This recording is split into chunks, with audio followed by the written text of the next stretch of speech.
Chờ chút xíu.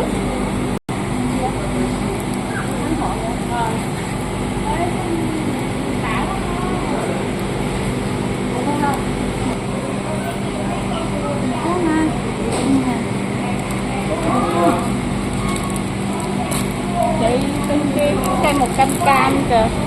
Em tưởng nó là người ta gắn vô làm giả thôi, ai ngờ nó là thiệt luôn hả? Sao biển này cũng chặn vào nó. Con này con gì chị Mai? Không biết. Lên hồ sao?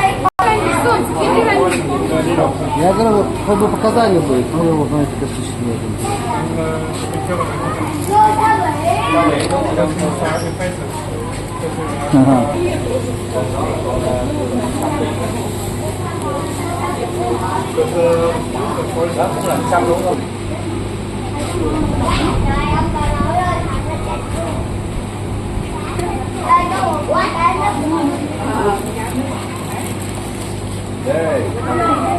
Normally, if you go diving and you see them, you should always kill them. They're very, very bad. Really? Yeah. Wow. They eat everything, destroy everything, you know.